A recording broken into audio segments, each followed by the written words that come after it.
Hope I'm audible. And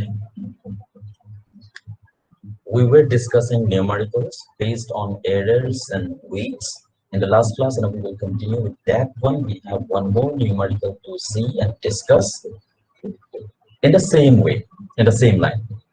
Now here in this numerical, again, what we have few angles, P, Q, R, and S. What they do, they close the horizon. That means summation of these P, Q, R, and S will be equal to 360 degree, or should be equal to 360 degree. Now their weights are given. Remember weight 1, weight 2, weight 3, weight 4, and weight 4. These 4 weights are there for the 4 angles measured. So it was like this, that the weight 4 is 4 times reliable than the weight 1. Similarly, other 2. So we have already discussed about that.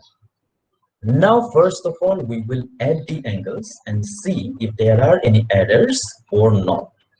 If we add angle P, Q, R, and S, like here, we see that the value of summation is 360 degree, 0 minute, and 5 seconds here. So we see that this angle is not 360 degree. By definition, this should have been 360 degree, but it is greater than 360 degree. So therefore, what we have an error. What is the error? Observed value minus true value. Observed value is 360 degree and 5 seconds. True value, what it should have been, is 360 degree, 0 minute, 0 second. So we see that we have an error of 5 seconds. The type of error is what? Positive error. We have added somewhere something 5 seconds more. Okay, that is why the summation is 5 seconds extra. That is our error. Now to correct it, we have to reduce the values by 5 seconds. So the correction will be minus 5 seconds. Now how the correction will be distributed among the angles, angle P, angle Q, angle R, and angle S, because they have different weights. Okay, so that means their reliability is different. The weight 4, the angle S, is measured with weight 4. That means this angle has been measured with more accuracy, more precautions, more accuracy. So the chances or probability of making an error at angle S is less than the other angles. So that is the concept. So total correction is 5 seconds, and we have to do what? Apply corrections to all the angles according to their weight. Now we have a law of weights, that correction is inversely proportional to the weight. Okay, so if weight is more, like if weight is 4, 5, 6, if it is increasing, that correction is decreasing. Why? Because with the increase in the weight, the reliability of the measurement also increases. Okay, we can rely more on the measurement with higher weights. We can say that, okay, this is weight higher. That means we have measured it 2 times, 3 times, or 4 times like this and taken the mean value. So the probability that the error we have made here is less, like that. So if the weight is less, correction required will be more. If the weight is more, correction required will be less. They are inversely proportional. Then, because they are inversely proportional, so what we can write, C1 is equal to constant divided by W1 for the first correction. Similarly, we can write for other 3 values, C2 is equal to constant divided by W2, C3 is equal to constant divided by W3, and also for C4.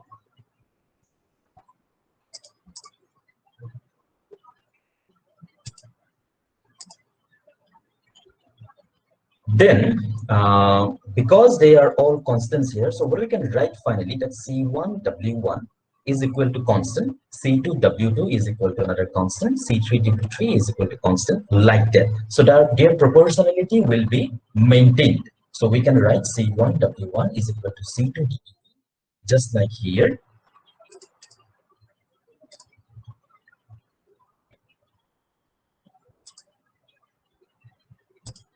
So what we can write here, C1 W1 is equal to C2 W2, C3 W3, C4 W4. Okay.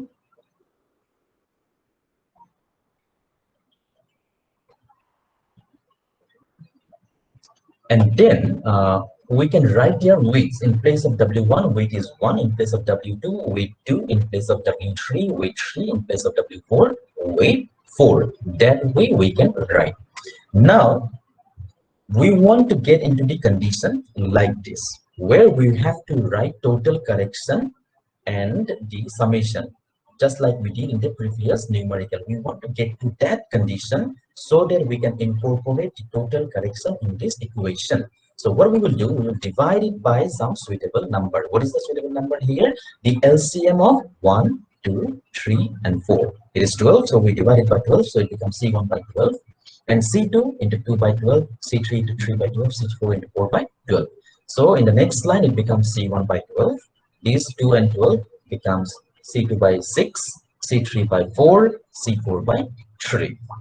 Now it is in this form, and now we can write in the next line that it is also proportional to C1 plus C2 plus C3 plus C4 divided by this summation of all these 12 plus 6 plus 4 plus 3.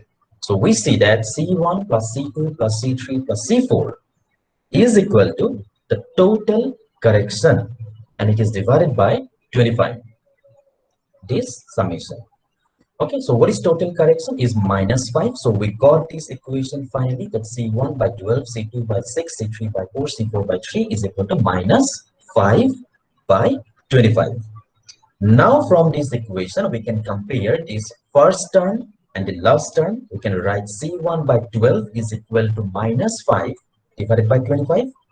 That will give us the correction C1 that is required in the first angle. Similarly, for C2, C3, and C4, we can find out the corrections required in the corresponding angles.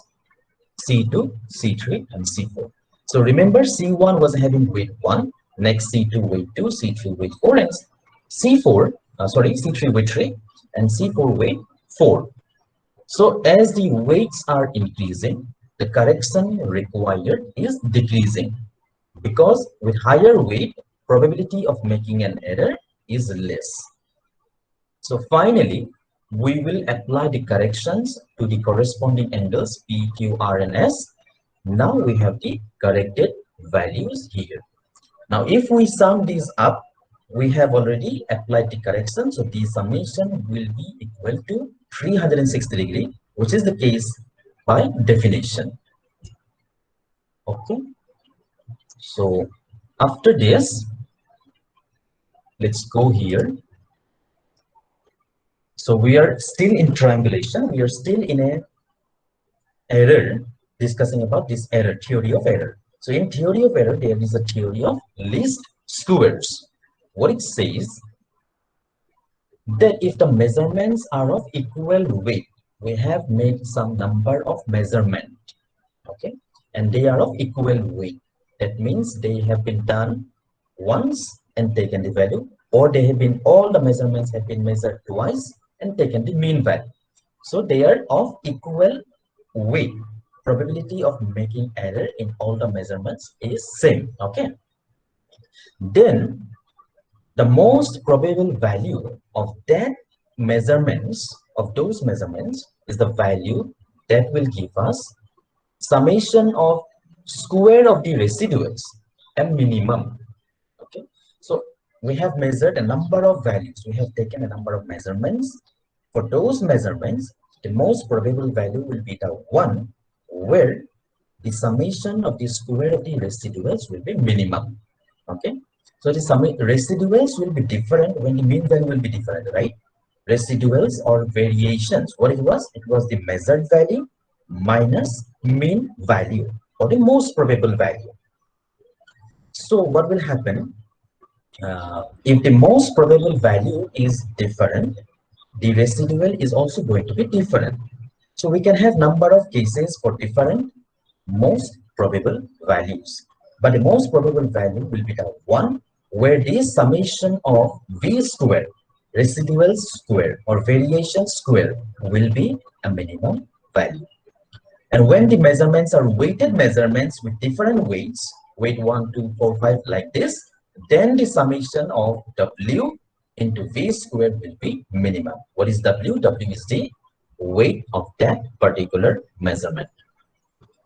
So if we see a condition here, say we have done measurements, number of measurements, n number of measurements, M1, M2, M3, like this, we have measured some quantity, some angle, some distance, some, something like this, we have measured n number of observations are there. Now, say we have a most probable value m. So what will be the residuals or variation? Measured value minus most probable value. Measured value is m1, m2, m3 like this. So the variations will be v1 is equal to m1 minus m, which is the most probable value we are assuming at this moment. V2 is equal to m2 minus m, V3 is equal to m3 minus m, like this. Fine. So finally, we have this theory that the most probable value will be given by the value for which summation of v square will be minimum. So using this condition, remember when it is minimum, the differential of that value will be 0. This is the condition from mathematics of finding maxima or minima. I think you know it. So d by dm, if we do the partial differentiation of this condition, then it should be 0 to obtain a minimum value. So if we do that, v square, differentiation of v square with respect to m. So inside what we will have is square of m1 minus m, that is the v1 square, m2 minus m squared, that is v2. So summation of all the v squares. So if we do the differentiation, what it will be? 2 will come in front and 2 minus 1 will be 1, right? So 2 into m1 minus m, 2 into m2 minus m. Like this, we shall have our values. Then in the next one, minus 2, m3 minus m, dot dot dot, like this, we will have up to n number of conditions. Then in the next line, what we will have, the 2 can be cancelled because on the other side we have 0. So minus m1 plus m minus m minus becomes m. So like this, minus m2 plus m minus m3 plus m. Like this, minus mn plus m. So we see that we have n numbers of m positive and m1 plus m2 plus m3 like this up to n if taken on the other side of the equal. So it was minus on the other side. On the other side of the equal side will be positive like this. So we see that m is the most probable value that we assumed is m1 plus m2 plus m3 divided by n, right? Summation of all the m1, m2 up to mn divided by n. So what is this? This is nothing but the mean value, right? So we are taking m1 measurement 1, m2 measurement 2 up to the n number of measurement and divided by n. So this is the mean of the measurement. So we see that by this theorem, the most probable value is the mean value itself. Okay, and we call this a normal equation. So sometimes we may be asked to solve few normal equations to find out the most probable values for that data set. So for forming the normal equation, there are two rules. Rule number 1 for equal weight, rule number 2 for observations with unequal weight. When the weights are equal, what we can do? We will multiply each observation equation by the algebraic coefficient of that quantity in that equation. We'll see in the numerical. Let's see here. So here we have few conditions. Okay. So 4x plus 2y plus z minus 11 is equal to 0. So this is our measurement and corresponding necessary condition, this equation we have. Okay. According to the measurements that we have made and the condition we have. This can also be like angle A, like the one we did earlier, angle P plus angle Q plus angle R plus angle S minus 360 degree is equal to 0, like that. So Here we have these conditions or equations. What we need to do, we have to form the normal equations for x, y, and z, and then we have to determine the values of x, y, and z. Okay, those will be the most probable values. Now, normal equation for x will be uh, written in this way. So first equation multiplied by the coefficient of x. So 4 into the first equation plus again the second equation and multiplied by the coefficient of x in the second equation. So 3 into 3x, 3y, 2z minus 9 like this. In the last one again the equation multiplied by the coefficient of x, and that is going to be equal to 0. So this is our first equation. This is the normal equation for coefficient x or variable x, right? Very easy.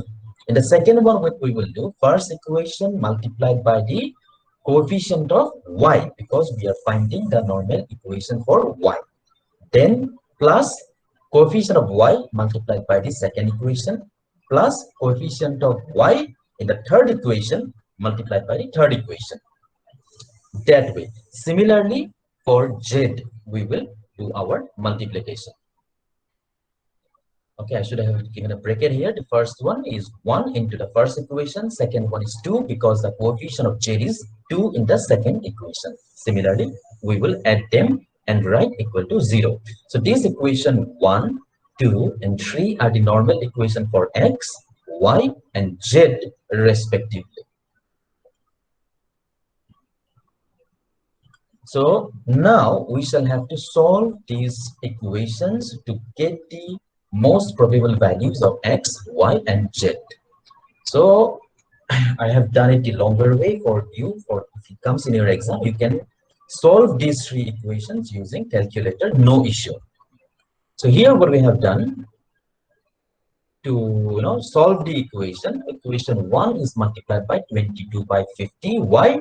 Because we want to make these x equal to 22 so that we can have a addition subtraction with this equation 2 where the coefficient of x is 22, right? So we multiplied it 22 by 50 because 50 and 50x here will get cancelled. It will be 22x. So 22x, this much y, this much z, and this much the value of the constant. It becomes like this. So this minus equation 2, we get this value. Okay, because x and z gets cancelled in the process and y only remains with the constant. So we got the value of y. Similarly, we do same kind of thing with the other equation. We see what will get things cancelled. Okay. Here we have 25x, so here we have 50x. So what we did, equation 1 minus equation 3 multiplied by 2, so that this coefficient of x will become 50. And we have some form of equation. And again, what we see, we have this minus 3z plus 3 is equal to 0, and we got the value of z. We can do it this way, or you can also do it in the calculator, writing the equations. And then finally, we got the values of x. So the most probable values of x, y, and z are like this. We got them by solving the normal equations of x, y, and z. Fine. So this part is easy. Just we have to remember how to form the normal equation. Very easy. For x, when we are writing equation 1 multiplied by coefficient of x, equation 2 multiplied by the coefficient of x in the equation 2, and then again for equation 3, it is to be multiplied with the coefficient of x in the third equation equal to 0. So that way we will write the normal equation of x. Similarly for y, for z, we will write, and then we will solve those equations. Then moving here, we have another numerical. So in this numerical, what we have, angle A we have, angle B we have, and angle C we have. The angles fulfill a necessary condition that angle A plus angle B is equal to angle C. Okay. Now we have to form the normal equation and solve them. So what do we see, that we have angle A plus angle B is equal to angle C. From the above condition, we have angle A this one, angle B this one. If we add them up, this becomes 70 degree, 39 minute, 41.3 seconds. That is our measurement of angle C. It should have been that value.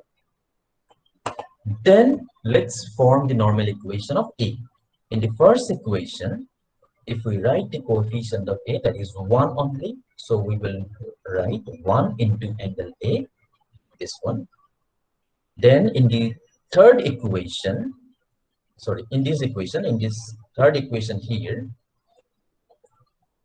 angle A coefficient is again 1. In the second one, we don't have angle A, so it doesn't come into our calculation because its coefficient is 0.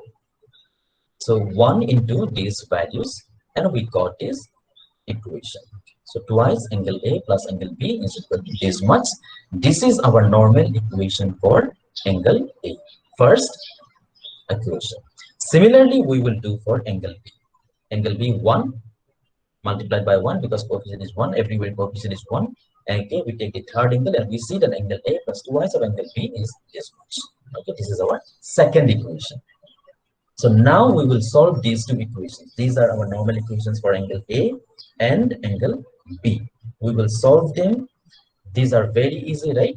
In this case, so what we have to do, 2 into angle 2, we are multiplying it by 2 so that the coefficient of A becomes 2. Here we have coefficient of A 2, that is 1. So, okay, we did this multiplication, angle A twice and angle 1 this way, and we see that finally when we subtract them, angle A will be cancelled because in both the equations the coefficient of angle A is twice A minus twice A gets cancelled.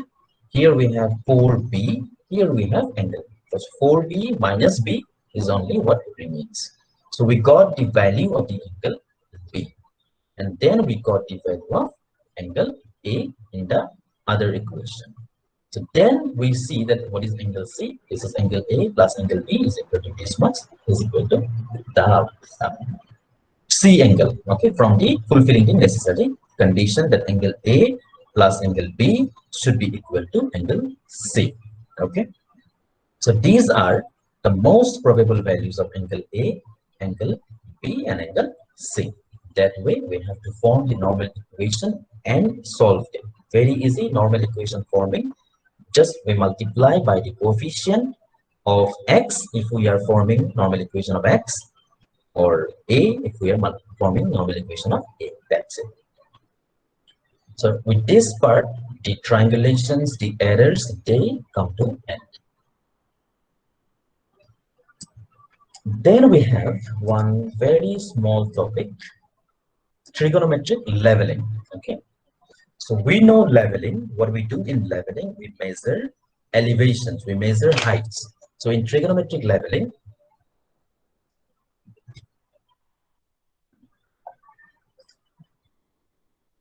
what we do in trigonometric leveling, we use the principles of trigonometry, right? So this very simple equation will come into help.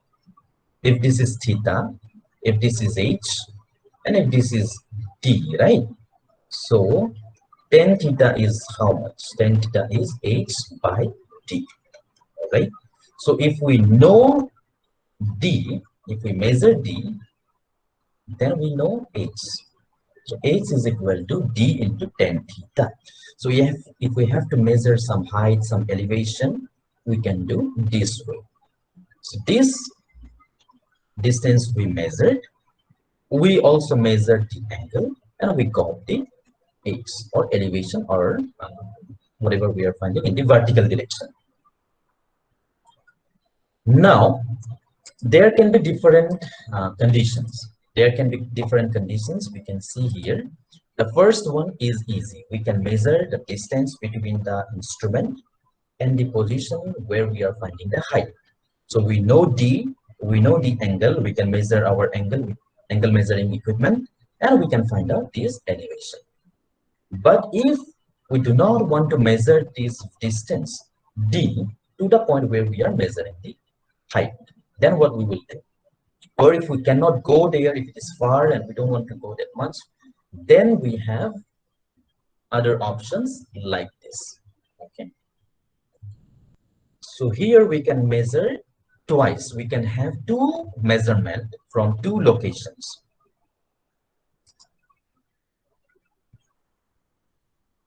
So we have something here. It may be a tower, it may be a hill, it may be a building, whatever. We are trying to find the height or elevation. Now we have our instruments at this location, and this is our vertical horizontal direction, right? We have to level our instrument first so that it is looking at the horizontal direction perfectly. There we measure this angle, right? There we measure this angle, say theta 1.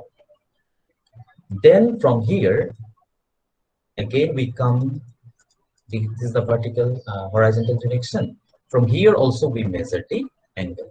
This is our theta 2.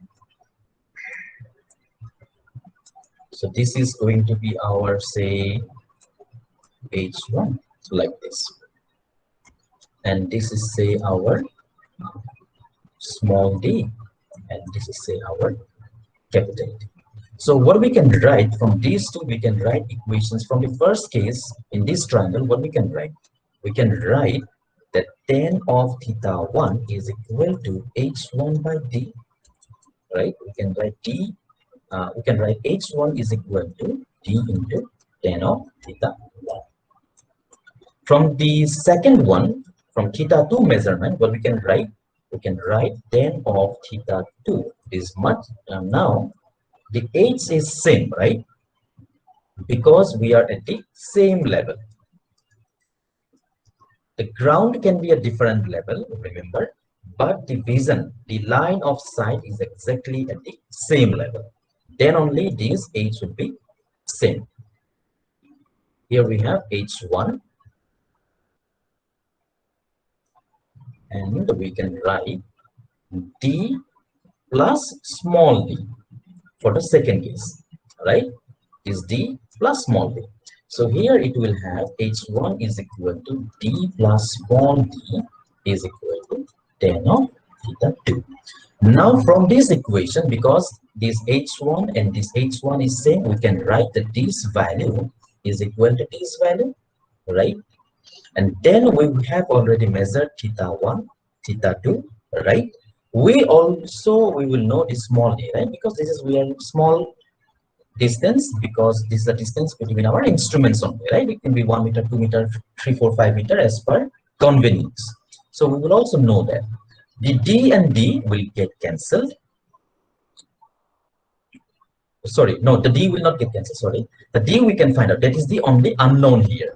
All others are known. So this way we can find out what is this d. Okay, and then from any of the two formula, tan theta 1 or tan theta 2, we can use them, incorporate the d value, capital D value, and then we can find out what is the elevation, what is the height here. So this is the concept of trigonometric leveling. Then there may be, this is the condition where both the instruments are at the same horizontal level. When we are saying the instruments are at the same level, we do not mean that the ground levels are same. The ground levels may be slightly different, but the instrument level, the line of sight of the instrument is perfectly same. And we can make sure that by taking some backsides and benchmark. Okay, we can make sure that, okay, they are at the same elevation, same RL. Because from this point also we can find out what is the RL of the line of sight. And from here also we can find what is the RL of the line of sight. If they are exactly the same value, then only this condition can be used. Then the third one, where the instruments are at different level. They are not at the same level. Here what we will do, same thing we will do. We will take two measurements, theta 1, theta 2, or alpha 1, alpha 2. We are measuring two angles from the two positions of instrument. Okay. Now this time the h1 and h2 will be different. And we will have D and B And we will also take some backsides. We will also find out what is the difference in elevation of this line of sight from these two stations. Let's see from here one example.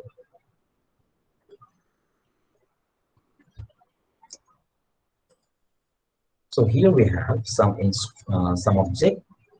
We are measuring the height. Here we have the instrument station. This is our horizontal line of sight, and we measure the angle. Okay, say theta 1. So in this case, this is h1. Then the next one is we have measured from somewhere here.